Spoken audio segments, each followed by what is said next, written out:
Hello দর্শক বন্ধুরা, Nivedita home কিচেনে আপনাদের স্বাগত জানাই। আজ আমি নিয়ে এসেছি নিরামিষ আলু ফুলকপির সবজি। চলো তাহলে দেখে নেওয়া যাক এই রেসিপিটি। প্রথমেই কপিটিকে ভালো করে কেটে নিয়ে ছোট ছোট করে কেটে ধুয়ে নিয়ে গরম জলে নুন দিয়ে ভিজিয়ে রাখতে হবে 10 মিনিটের মতো।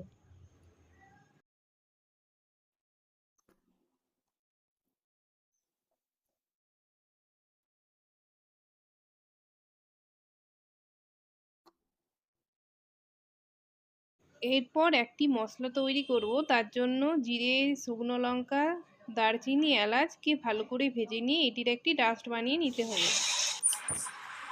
এরপর কড়াইয়ে তেল দিয়ে তাতে ফুলকপিগুলোকে ছেড়ে দিয়ে ভালো করে ভেজে নিতে হবে।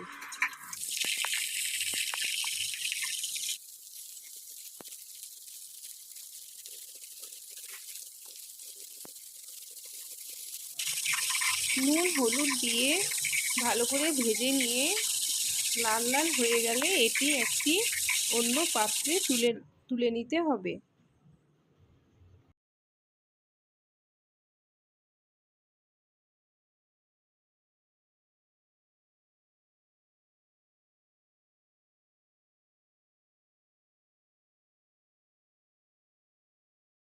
পর ওই তেলের মধ্যে জিরে, তেজপাতা, শুকনো লঙ্কা, দুটো টমেটো কুচি, আদা বাটা,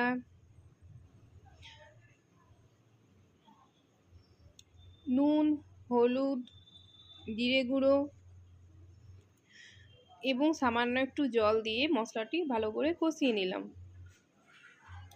এরপর সেদ্ধ করে রাখা আলুগুলো এই মশলার মধ্যে দিয়ে আলুটিকে ভালো করে ভেজে নিলাম। তারপর ওই ভাজা ফুলকপিগুলো আলুর মধ্যে ঢেলে দিয়ে ভালো করে আরেকবার মশলাটি কষিয়ে নিলাম,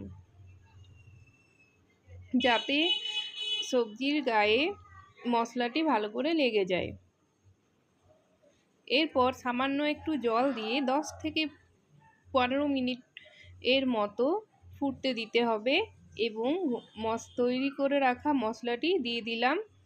নামাবার সময় সানরাইজ গুঁড়ো মশলা এবং ধনেপাতা ছড়িয়ে দিলেই তৈরি হয়ে যাবে নিরামিষ আলু ফুলকপির এই সবজিটি। খেতে খুবই সুস্বাদু হয়। রেসিপিটি ভালো লাগলে লাইক এবং কমেন্ট করবেন এবং সাবস্ক্রাইব করতে ভুলবেন না।